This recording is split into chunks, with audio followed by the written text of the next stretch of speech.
So as Buna said, I'm Christina, for those of you who don't know me. And the reason he asked me to speak today is because we're talking about these emotions, guilt and shame. And my background is in mental health. I have my master's in counseling. And then I went on to get trauma certification. So that's really what my background is trauma-informed care. But recently I've started to get into Christian counseling, which is why I've tried to infuse as much of that into the presentation today. So let's get started. So he started last week by talking about the prodigal son. He was talking about the story from 3 different stages. And the first stage he talked about last week, which is the conversion, which is what we consider repentance. And basically that the prodigal son has consciously made a choice to change his circumstances and go back to his father. So today, we'll be talking about what Abuna concluded with, which was the long road home. And this is kind of the point in the story where he turns around, he's ready to repent, but the road back can be long. And like Abuna said last week, the devil can play one of his biggest tricks during this time, because it's kind of when we have to deal with the emotional fallout of what he's done. The guilt and the shame are going to start to eat away at him because he's now thinking about what he's done as he's returning home to his father. And so I really want to discuss those emotions today, the guilt and the shame. But before I get into that, I really want to take a step back and just do a mental health overview, just for a couple minutes, to kind of emphasize that point first. So our culture and our society at this point in time, unfortunately, values the body more than the mind. And we think of, if something's wrong with us physically, we'll do something about it. We will pray about it, but we will also do something about it. We'll go to a doctor, we'll take medication, whatever needs to be done. But when something's wrong with our mind, we tend to dismiss it and play it off. And sometimes we even say, oh, pray about it, or fast, or do something spiritual, and it'll pass. But unfortunately, especially as mental health awareness is increasing, and we start to see that maybe the stigmatization is decreasing a little bit, we start to hear a lot that mental health doesn't discriminate. And I feel like this quote has become something that we hear a lot, especially in the wake of celebrities who are either talking about mental health or through celebrity suicides. And a lot of that has brought more awareness to the mental health issues that we might face, as well as things that we all might struggle with. And going to church and praying and being a Christian doesn't make you immune to mental health issues. And of course, mental health has been shown to be linked to our physical health. It's been linked to diabetes, heart disease, and multiple gastrointestinal diseases. It's also been shown to have impacts on cognitive performance and our immune system. And left untreated, the symptoms of mental health, like sadness, anger, loneliness, isolation, they increase our chances of early death by 45%. That's a significant, number. And even more, there's research that's shown that isolation and loneliness, just those 2 things, are comparable to smoking 15 cigarettes a day. But the biggest problem with mental health is that we tend to treat the symptoms, but not the problem. And what I mean by that is, like I said, we talk about the sadness, the anger, the loneliness, the isolation, the guilt, the shame, but what's underlying that? And while research has shown that faith is a protective factor, and it does help people cope with depression and different stressors in life, including physical illness, but at the same time, we cannot blame our lack of spirituality as a reason for why we might struggle with issues of the mind. In fact, using lack of spirituality as a reason for why we might be struggling tends to deepen people's guilt. And that probably just reinforces how they're already feeling. And Abuna mentioned a good point last week, is that the church is on the decline. And part of that might be because, he said, we don't foster joy. And our position on mental health, I believe, does play a factor into that, because we need to be more accepting and more forgiving of, how people might be struggling. Because as sympathetic as we are to people's physical illnesses, we need to be able to show that same empathy towards their mental illnesses. And just to kind of bring that home, mental health affects 1 in 5 people. So if we look around the room, that there are people in here who could be struggling, because that's how prominent it is. And unfortunately, there's no quick fix to mental health struggles. Okay, there's not a single solution. With the same token that we want to treat it as physical illness, where if you have diabetes, there's a known solution, with mental health, that's not the case. And there are hundreds and hundreds of kinds of therapy now. And so sometimes there isn't a one-size-fits-all type of treatment. And we need to be more patient as we bring awareness to mental health because there isn't one solution for everyone. And so the best way to kind of look at this is to take a holistic view on mental health. And what I mean by that is our body and mind and spirit are all interconnected and they contribute to our wellness. But we also need to take care of each individual part. And just like you wouldn't expect the spirit to be solely responsible for taking care of the body, in the same way we can't depend on the spirit and the body to be responsible for the wellness of the mind. And finally, really just to kind of bring home the importance of mental health, I think the best kind of way to explain that is to explain the placebo effect. And some of you may be familiar with the placebo effect, some of you may not, but what the placebo effect is, it's a method used in clinical studies where basically to be able to see if a treatment is effective, they give another group of people a fake treatment. But they tell them they've given them the real treatment. What they end up giving them is usually sugar pills or something that just has no effect on the body. But what they end up finding is that they report feeling the same improvements as people who actually did get the treatment. And we've seen this in cases of pain management and insomnia and nausea and blood pressure and digestive issues. We've seen people who don't actually get the medication show improvement.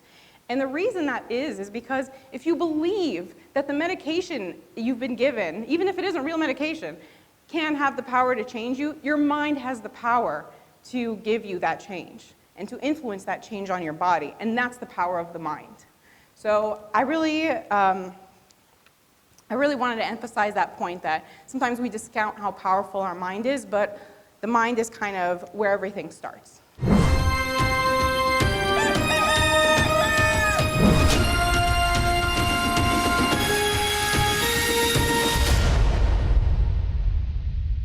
So let's get into our topic for today, which is guilt and shame. The first thing I want to do is differentiate between them because I think that they get used a lot interchangeably, but they are different. And actually, I don't feel, with guilt, I really don't want to classify it as a negative thing because it is important because guilt is our feeling or responsibility for remorse of a wrongdoing. And that's important because we need to be able to recognize when we've done something wrong. Without guilt, we won't be able to recognize that we've done something wrong. And the thing about guilt is it also motivates us to change. So if it allows us to, if I feel guilty for something, I'm going to look at how I can make amends. I'm going to look at how I can seek forgiveness or restoration for what I've done. So guilt focuses on the act. What have I done wrong? Shame, on the other hand, focuses on the self. These are the painful feelings that arise from what you've done something wrong. So this is where we start to believe that we're flawed or unworthy. It's not about what you've done, it's about who you've become as a result of what you've done. And it condemns you as a person. So if you've done something wrong, kind of as a way to understand, if you've done something wrong, I can make it right, or I can at least ask for forgiveness. That's the guilt. But if something is wrong with me, then what can I do about it except to find a way to punish myself? Shame is what tells us that our sin has ruined us forever, and we start to experience that feeling of self-loathing. And the power of shame is that if you believe you're worthless, you're not going to treat yourself well. And consequently, you're not going to be able, if we go back to our wellness diagram, you're going to see impacts on your body and on your spirit as well. So, and if you're not treating yourself well, you're not going to be able to treat others well either. So let's talk a little bit about the impact of guilt and shame. And I want to start by taking it from an individual level. How does it affect you individually? Well, the first thing is that it's going to affect your attitude and optimism in life. Guilt leads to a lot of other emotions, sadness, anger, and anxiousness, and those emotions continue to weigh us down. And it's that pervasive feeling of guilt that eventually turns to shame. The second thing is it's going to affect your self-esteem. And this is a lot where shame comes into play. Shame only magnifies and worsens the negative feelings because the shame begins to identify who you are as a person. It's defining you. And our guilt transforms into failure, which then defines our worth as a person. So we are flawed, we are worthless. Those are the things we start to believe about ourselves. And then third, like I said earlier, it'll affect your physical health. These feelings are crippling, and they carry so much weight and bring so much stress and exhaustion into our lives that the pain of not dealing with them is going to have an impact on your life. And the thing about emotional pain is it has to be channeled into something. It can't just be left there. So even if we are not dealing with it, we have to find a way to distract ourselves from it. And in this day and age, there are so many distractions and so many ways to disconnect from how you're feeling. And I use the word addictions, and I feel like when I use that word, people immediately think drugs and alcohol, but there's so many addictions nowadays. We talk about food, television, especially in an era of binge watching and kind of being able to pervasively sit there for hours and hours and disconnect. And then, of course, social media, which allows us to kind of mindlessly scroll and scroll and scroll for who knows how long. And the problem isn't with the behavior. Again, the problem is the overindulgence in that behavior as a way to avoid reality. And the example I use to contrast that is cleanliness. We don't think of cleanliness as something that's bad. I mean, who would say, oh, being too clean is a bad thing? But the overindulgence in that activity can be a problem, especially if it starts to build anxiety and starts to affect your ability to do other things because you need things to be clean. And then, of course, as we start to mellow in these addictions and they become kind of a routine in our life, we reach a place called learned helplessness or despondency. What does that mean? It's kind of when you've reached a point in life where you're just going through the motions. You're living in apathy. You're kind of, I would say, you're in a state of numbness and despair. And Dorothy Sayers, who is who was a mystery novelist, but then became a Christian theologian, I think she described it best when she wrote that this is the place where you're at the sin that believes nothing, cares to know nothing, seeks to know nothing, loves nothing, hates nothing, finds purpose in nothing, and remains alive because there is nothing for which it will die. So it really is that you've gotten to kind of a point where your unhealthy coping mechanisms have led you to a life that no longer has direction. And that being said, as much as you may be feeling like these emotions are crippling you emotionally, physically you can continue to go about your daily life and continue the responsibilities that you have, whether it's to your job or to your family. So sometimes even though someone may not appear to be struggling, they could be still struggling. And if we talk about our culture and our society right now, new research is also showing that there is an association of being overworked and stressed with prestige and status. Those are things we value now. So the fact that you wouldn't be able to find the direction that your life is supposed to be headed in because you're so distracted by all these things, people see that as a good thing now. And that's something to pause and think about as well. So I want to talk about the manifestation of these emotions, is how they play out when we talk about our relationships with other people. So, and I feel like this one is where shame really comes into play. We find that people start to move towards others. There's some people, these are who you would consider people pleasers, and they're constantly seeking validation from other people because they can't seem to give themselves that validation. And they're the kind of people that need the compliments to keep coming, keep them coming, because I really need that validation to prove to myself what my worth is. And then there's people who move against others. These are the kind of people who you would think you would need to walk around eggshells around them. They become extremely defensive at the slightest invalidation because they already know how shameful they are and how worthless they are. So they don't need you to kind of confirm that to them. They tend to get really angry and really defensive. And then there's those, and this can also manifest in anger towards yourself, and that's where we see things like self-harming and suicide and those kinds of behaviors. And then finally, there's moving away from others, and these are people who just shut down emotionally and they withdraw and they really just don't want their weakness exposed. So they tend to isolate themselves and try really hard not to have to interact with people.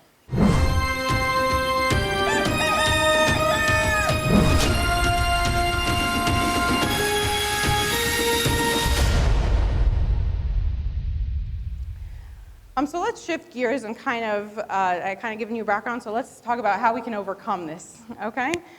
So because I said guilt, I feel, is a necessary emotion, I'm not really going to talk as much about how I feel overcoming guilt is important, because we want to talk about guilt as not overcoming guilt, not as denying or ignoring what you've done, but it's about putting yourself in a solution-focused frame of mind.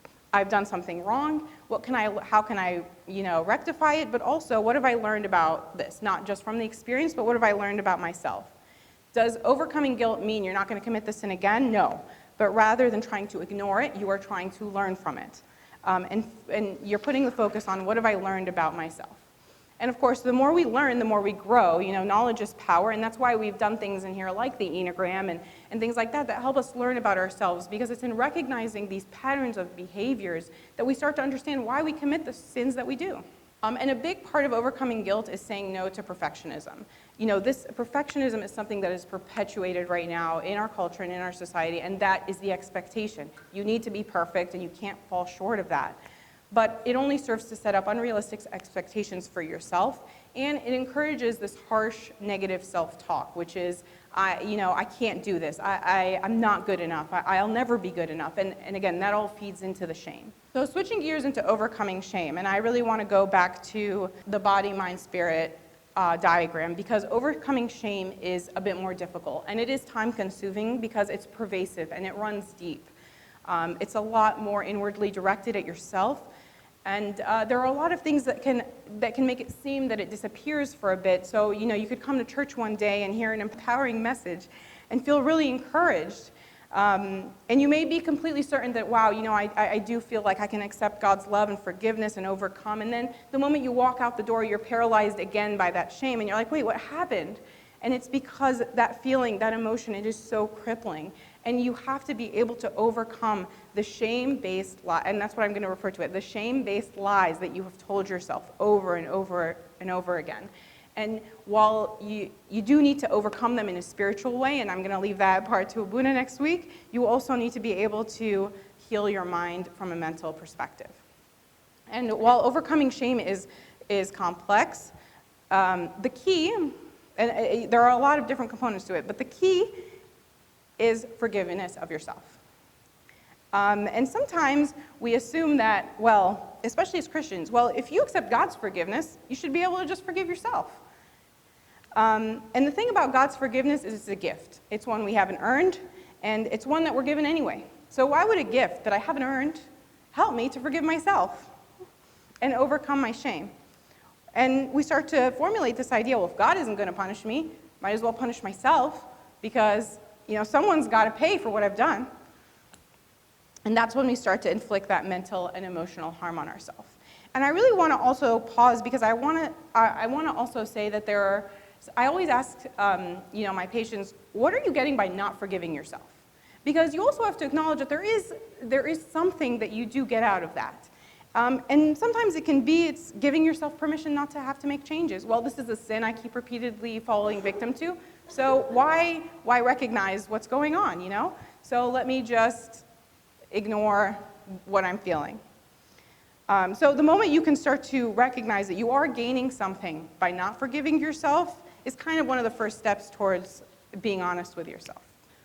The first thing is that forgiveness is a choice. We have to make a conscious choice not to live in the past, but to focus on the moment that we're in. And a lot of people can think that forgiveness can be passive, and that it'll come with time. And we say things like, oh, time heals all wounds. And while time is a component, it's not the only thing that matters here. You have to play an active role. And what do I mean by an active role? You have to expose and challenge the shame-based lies you've been telling yourself. And this is through multiple ways. The first thing is that you have to recognize your inner monologue. How do you talk to yourself? And this can be unnerving in this day and age, where it's easy to kind of fill the silence that you have with yourself with distractions. Oh, I have a couple of moments, let me just pull out my phone so that I can not have to deal with my inner monologue, especially if you recognize that your inner monologue is constantly belittling you and making you feel worthless. Well, why am I going to want to kind of sit alone with my thoughts? Let me find a way to distract myself. And kind of figuring out, how do you distract yourself? What are you using? Some people don't necessarily use technology. Some people use books, and some people go for a walk and listen to music. I mean, those are all ways that we kind of try to disengage from our inner monologue. We also have to be willing to feel the pain from that shame. And a lot of people try to kind of shut down emotionally. Well, if I can't deal with the negative emotions, and that numbness, like I talked about, it doesn't allow you to feel happiness either. So you're kind of on this broken path where you're not willing to feel the negative emotions, and then with the same token, you're not willing to feel the positive ones either. And part of overcoming shame as well is what I like to introduce people as mindfulness. And this is kind of becoming something that is appealing more to younger clinicians, because It kind of speaks a lot to the technological era that we live in right now. And this is mindfulness. What I define as mindfulness is kind of the act of being with yourself, being still, being present, without anything distracting you. And Melissa Podmore, who's an Australian psychologist, and she talks a lot about mindfulness and does a lot of discussions on mindfulness, she introduces it by saying, there's almost a fear and aversion to silence and stillness. We have completely lost the connection and relationship to silence, and this presents a lot of anxiety for us.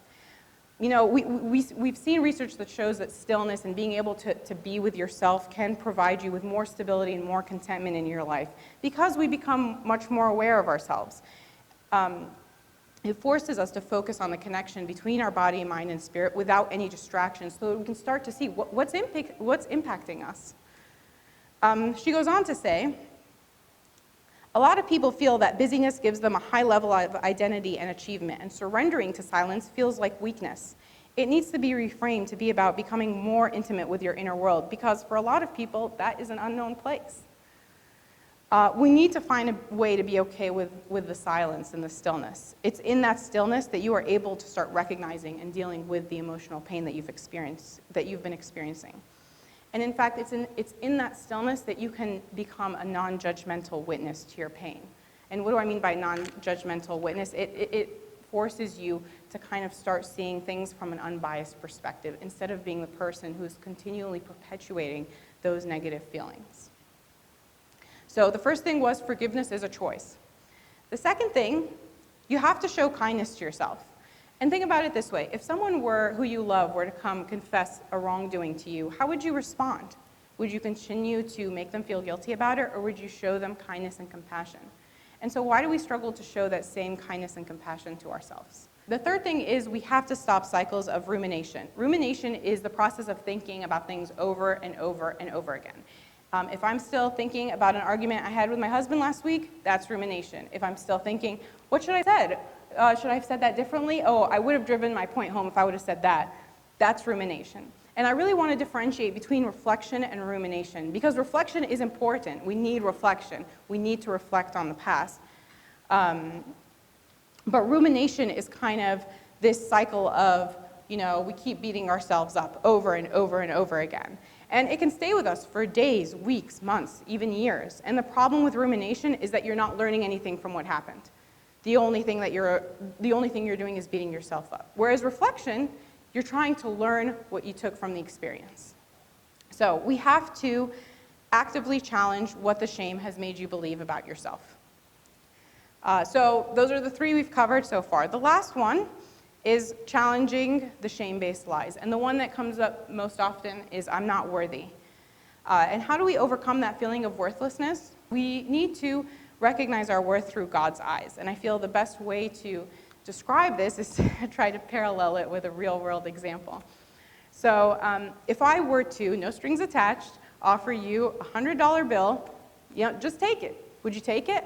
I imagine most people would take it. What if I were to crumple it up? Or even throw it out in the street and let cars run over it? And it might get dirty, but you'll probably still take it. Well, what if I ripped it up? Or even burned it until it was complete ash? Probably wouldn't want it anymore because you don't feel it has any worth. Well, what if I were to tell you that there is an office in the Department of Treasury that is responsible for recognizing mutilated currency? Even if it's completely burned to ash, they can recover what that value was in that pile of ash. And the reason they can do that is because they created money. And you're no different. Who is your creator? God. And so he's the only person who can define your worth. Even if you believe you're worthless, he's the only one who can define your worth. And so the last part, which is really important, is seeing yourself through God's eyes. And that's how you're going to be able to recognize your worth again. And I think, so kind of concluding overcoming shame, that it's really twofold. It's forgiving yourself and accepting God's forgiveness. And I think the perfect example of this is in the Bible, is both Peter and Judas. They both failed Jesus and denied him. Judas couldn't forgive himself and went on to commit suicide, while Peter went on to build the church. And he became a great church leader. And no one remembers him as being a failure. He's remembered as being a great church leader. So by forgiving himself, he was able to complete the life that God had intended for him. And you're no different. If you're able to forgive yourself, if you're able to leave your past behind you, you can become the person that God has made you to be. And sometimes I like to tell people that sometimes we need something tangible to demonstrate kind of the emotional pain that we're feeling. We call it the rock in therapy, and what it is that you kind of put a few rocks in your bag or in your purse, and you carry them around for a while. And you can't. The problem is if you're carrying rocks that are a load on you, you're going to have to acknowledge it. It's going to create a physical, it's going to have a physical effect on you.